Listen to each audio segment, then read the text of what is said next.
Yung akin anak guys, aga-aga manok ang hawak. Hindi yan mahilig sa sabong ha. Oo. Yeah. Ano yan?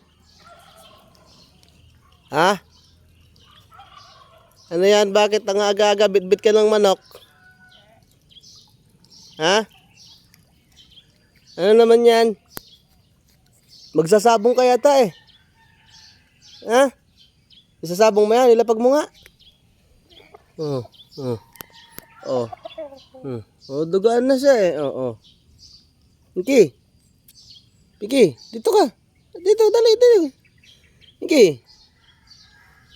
Mabait tong amin manok na to eh. Hindi mo na mahuli yan, tatakbo na yan. Alam niyo guys, yung binebenta sa mga pestahan, yan eh. Nung piyesta dito sa Silang, binili namin yan, 3.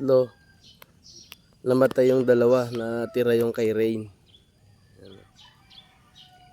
Kaya ang aga-aga eh, awak na siyang manok kasi kanya yan.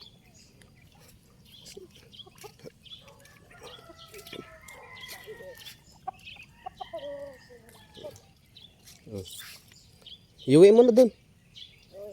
Iuwi mo na. Di mo na mahuhuli yan. Tatakbo na yan, tignan mo.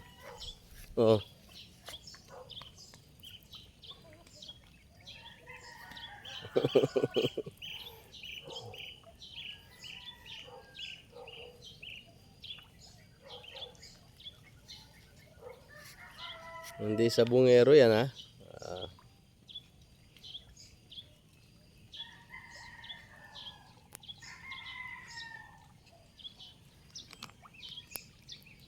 Yan, takbo.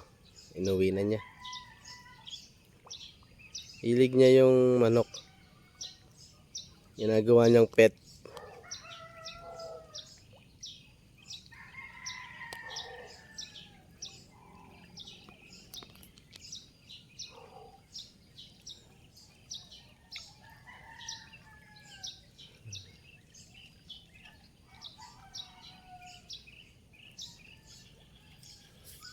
Bumalik sa akin. Napakasiga pa talaga ng aking anak. Wala pang damit to. Kala mo laki ng katawan eh. Ba't pa ubad-ubad ka ng damit? Kala mo kalaki-laki ng katawan mo. Puro buto ka naman. Saan ka ba nagmahal ng katawan? Kanino? Ba't sa akin? Puro abs ako eh. Abs to? Hindi ako mataba. Puro abs to eh. Yan ang taba, yung sayo.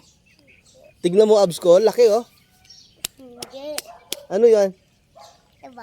Taba. Guys, sayo, tignan nyo. Ayaw nang maniwala na puro abs ako. Taba daw.